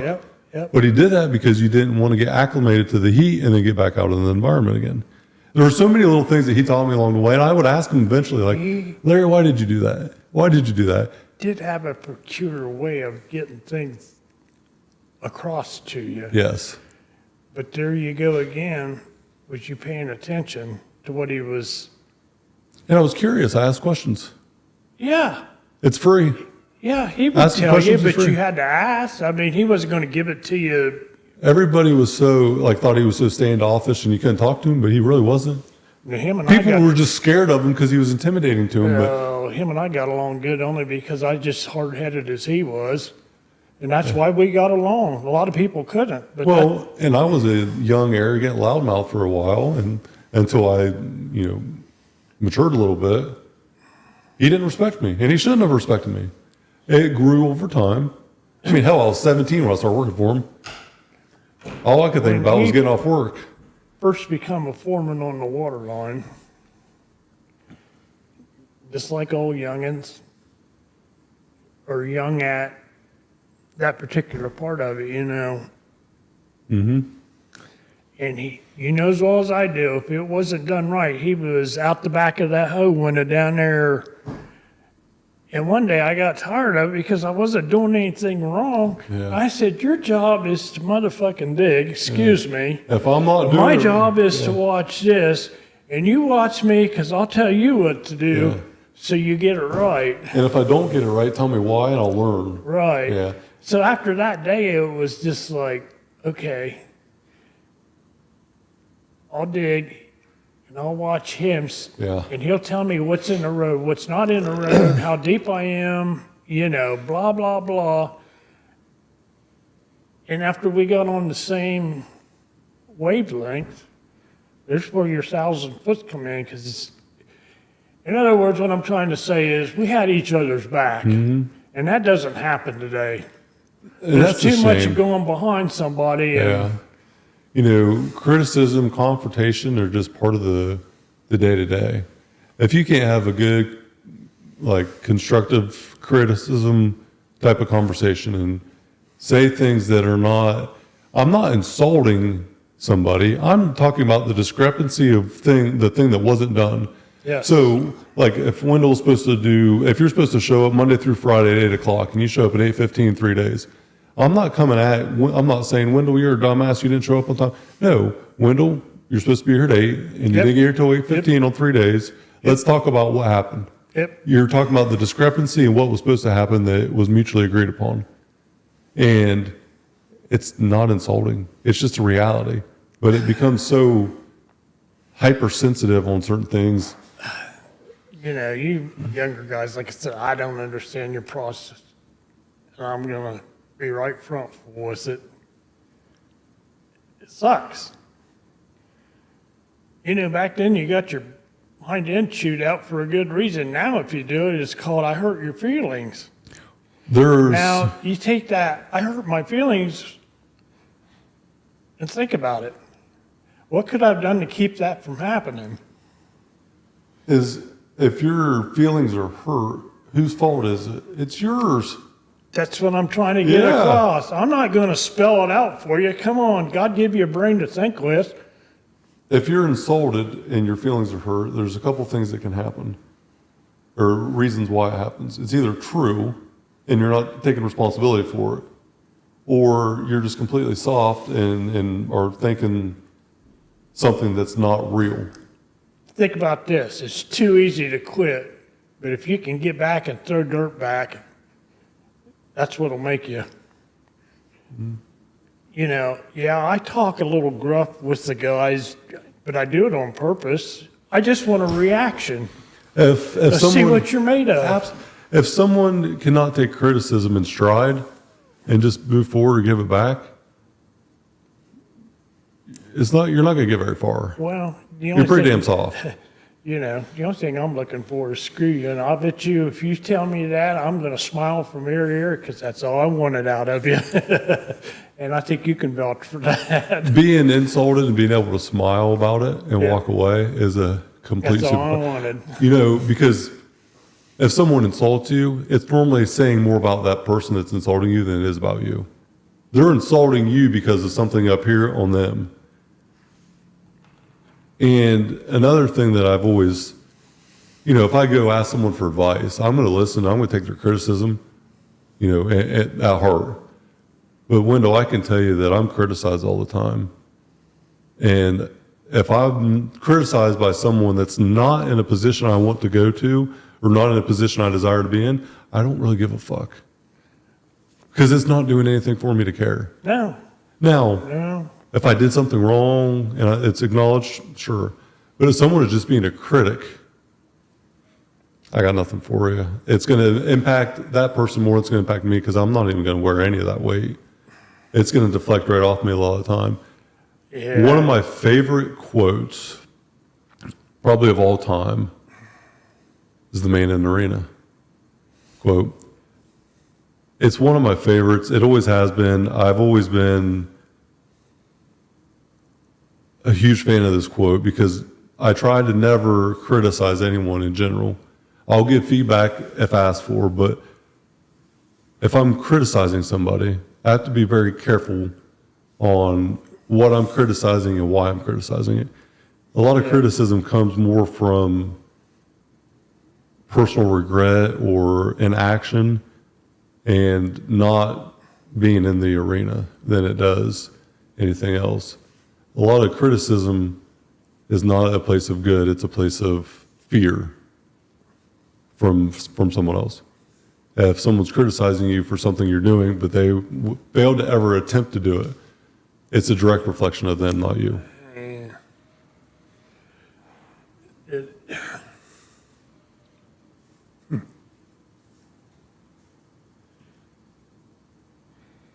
There's all kind of quotes out there. I like that one.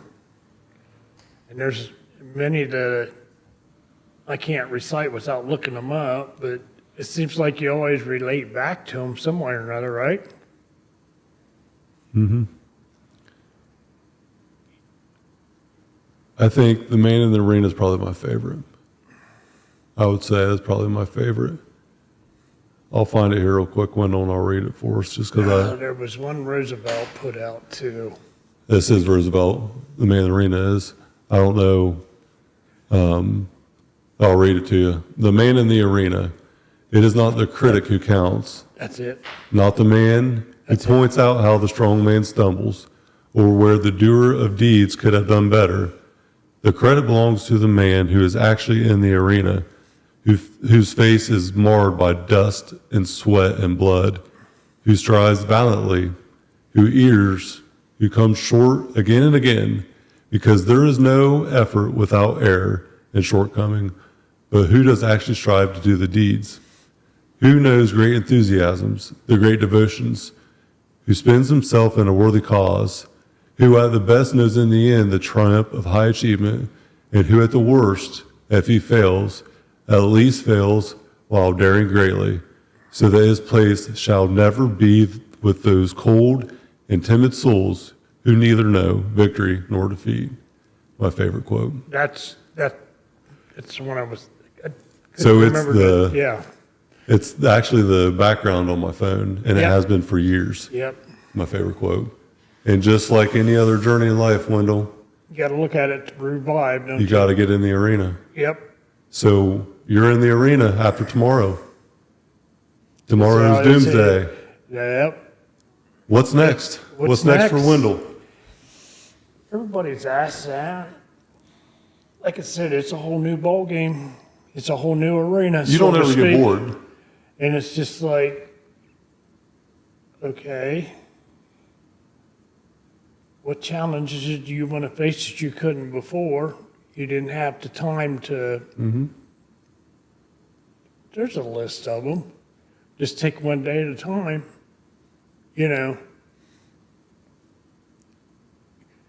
I really don't have what you would say somebody to answer to now. Well, other than her, but that's minor.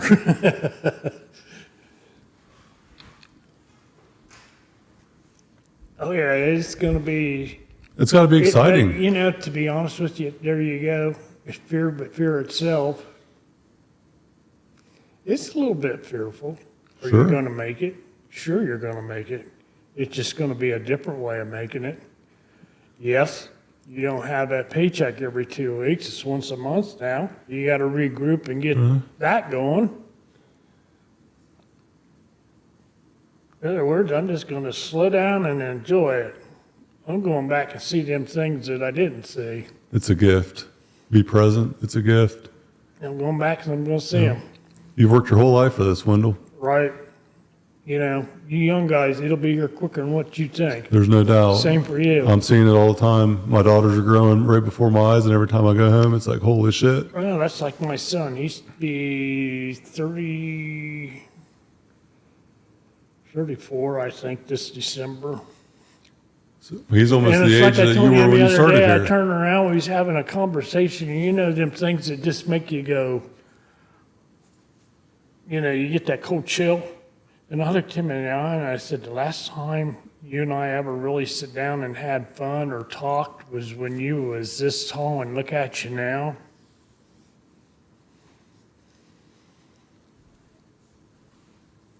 I'm going to share a picture with you. And I want every guy out there that's got a kid, I don't care if it's a mother or a daughter, of what I just said, and it's, may I do it?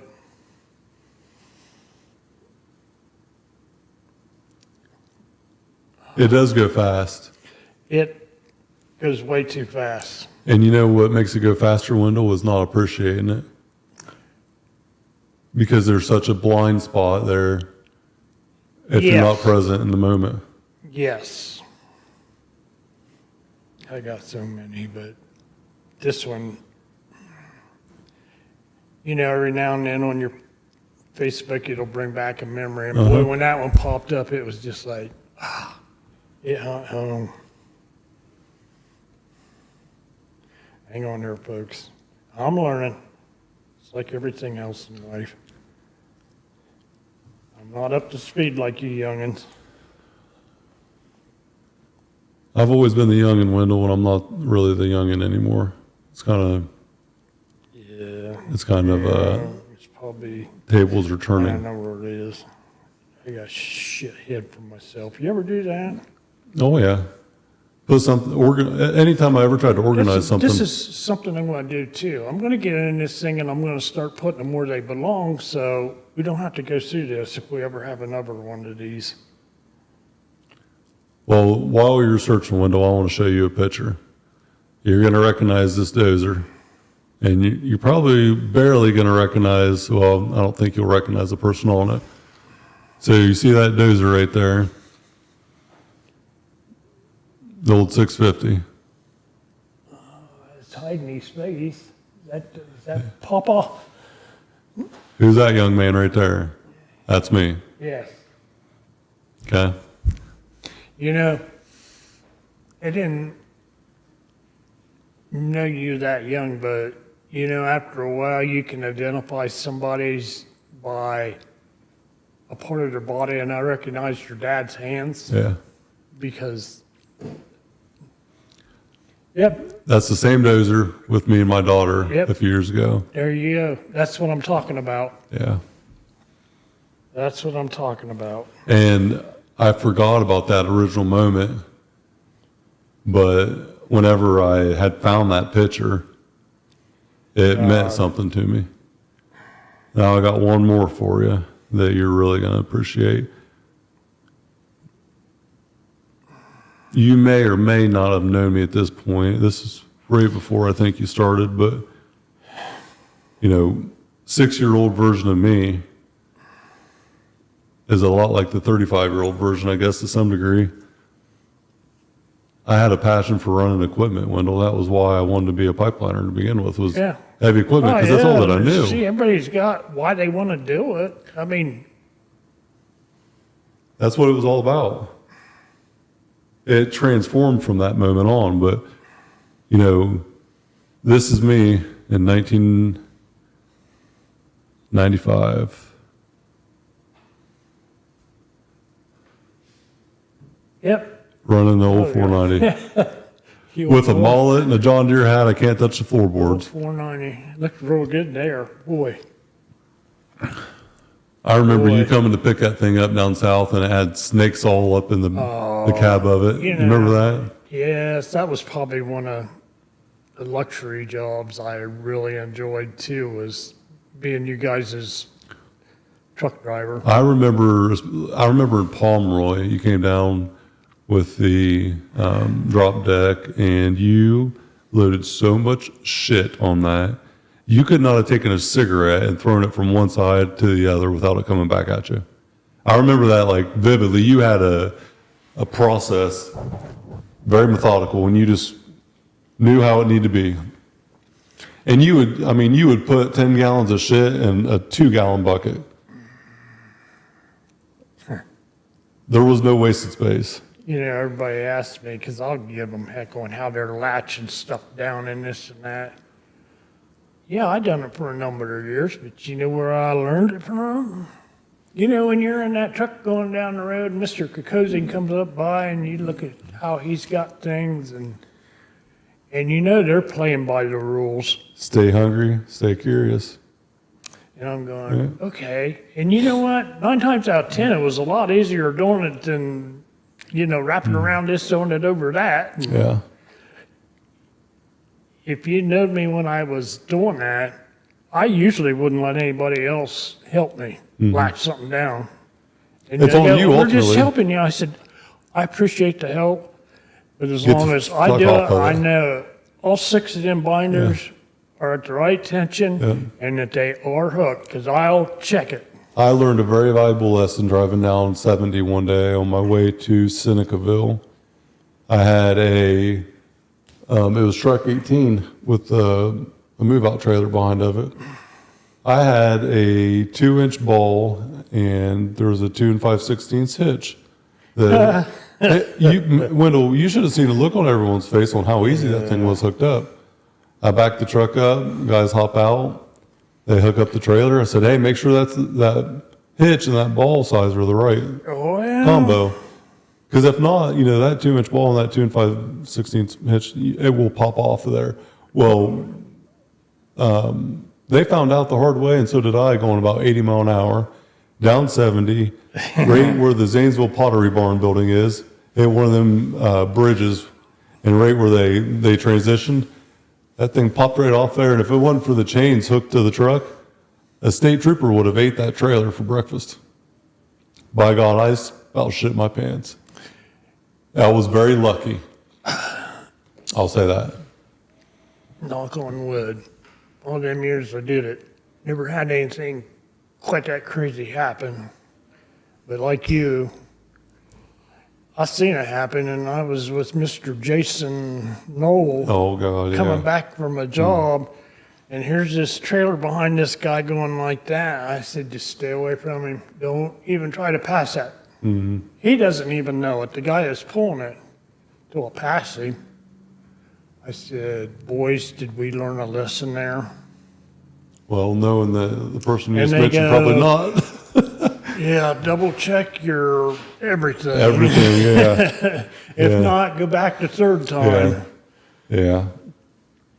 Wendell, 9,533 days, my friend. 26 years and 42 days. That's a long time, but you guys keep at it. You'll have more than I will. Well, at one spot. I will say this. This is home for you. You're always welcome back. I know that. I mean, who doesn't mouth off to themselves? But, all in all, you guys have treated me square, and I hope I've treated you square. Yes, sir. You're family to You're me, there. Wendell. You're there. If you need something or want something, you just got to ask for it. Don't expect it to be handed to you. Don't ever expect that. Absolutely. And that goes... That's anything in life. Pay raises, whatever. You just keep at it. They'll notice you. Nothing ever happens as fast as you want, but you'll get it. The timeline is not in your control, but... Never asked for a pay raise around here. I'm going, it'd be nice, but maybe one day they'll recognize. Well, they will. They will. Yeah. And it's from the guys out in the field that'll help you too. I'll They'll tell say, you. hey, he's doing a good job. Well, I've seen a lot in my 17 years or whatever it's been, but I've known you from day one, really. I remember you dropping booster stations off. I mean, I have a lot of very distinct memories of Wendell Miller, W.D. Wendell. I mean, we've had so many damn names. Oh God, I've been called a lot of names. When I was in school, it was Big W because I'd have probably made a cage fighter, but I just didn't have the attitude for Yeah. it. And there were several times, when you get to a certain age where you get out and play, you get in some predicaments you didn't want, but they would always, I used to be good about grabbing somebody by the shirt and setting them up on the bar and say, not him, Yeah.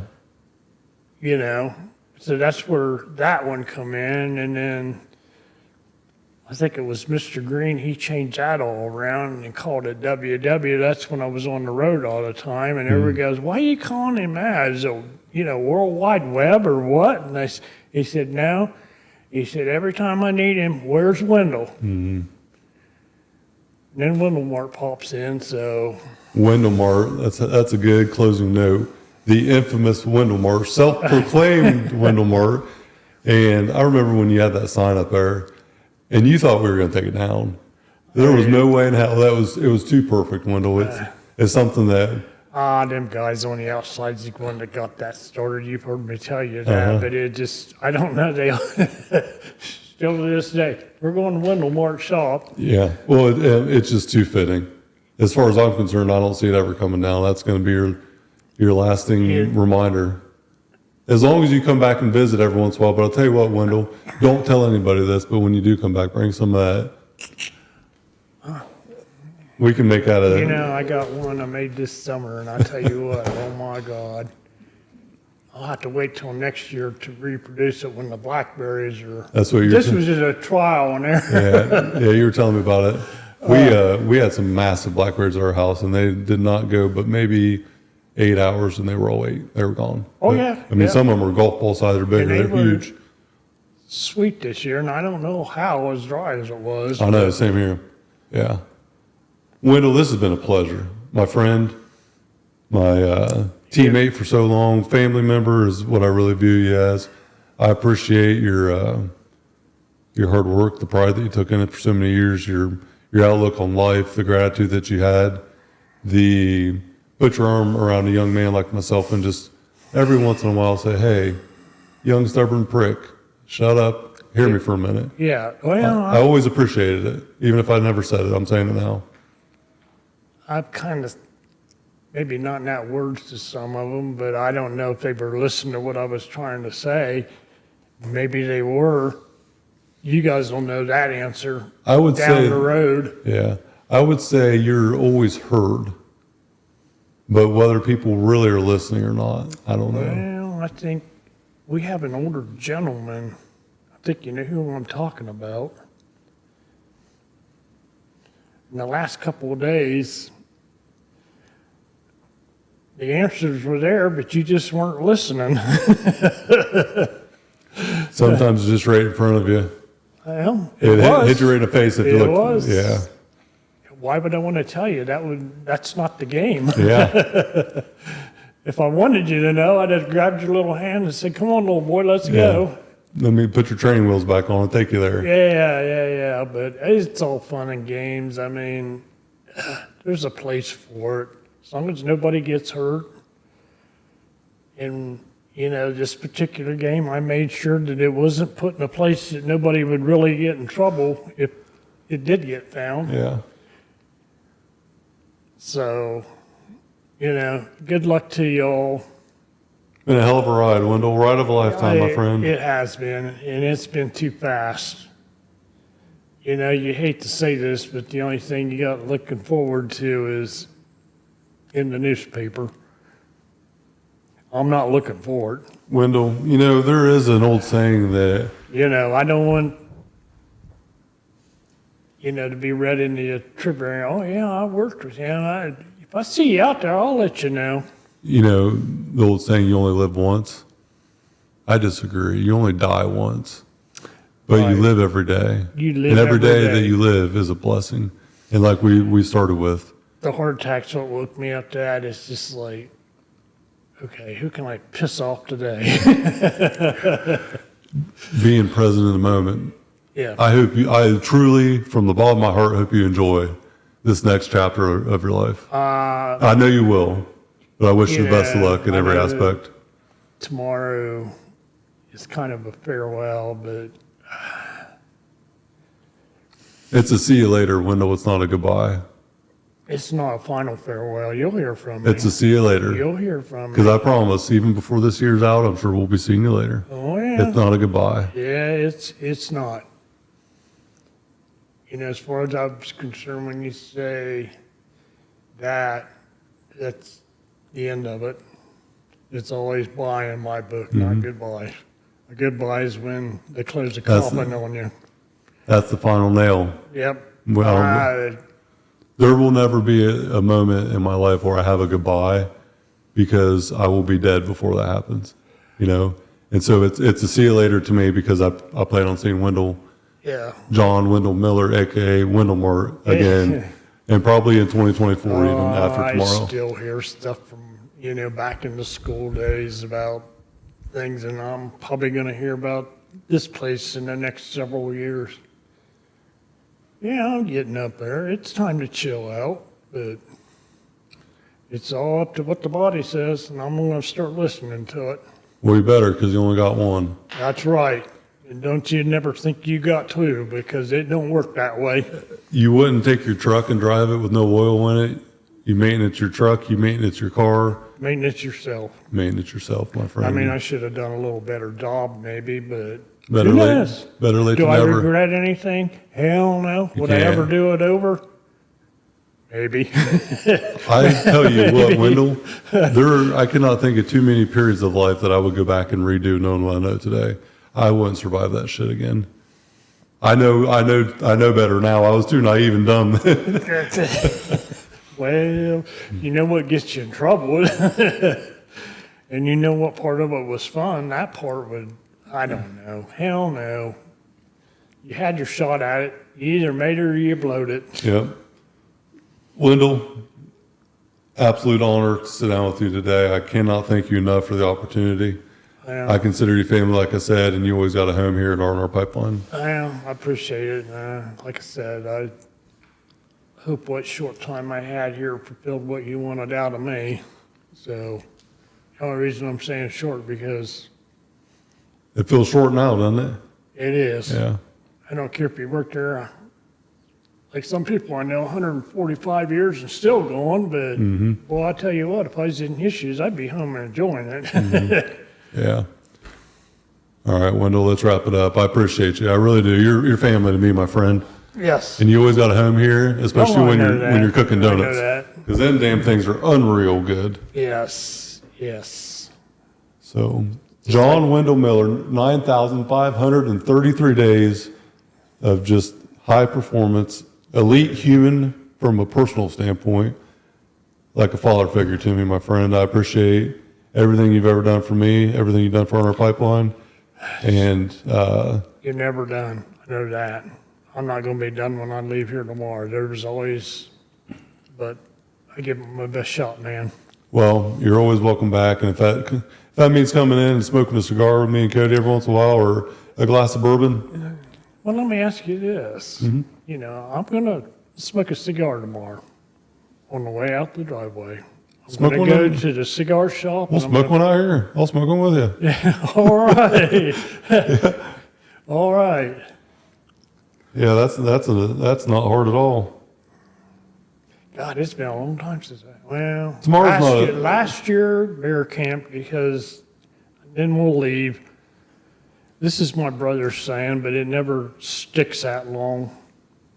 He likes his scotch. I don't care for it. You got to develop a taste. But anyway, I agree. He says, the only thing I want to hear from you boys when you text me is boom, scotch, cigar. He said, I know you got it. And he said, I got the scotch and the cigar to smoke when you get what you're after.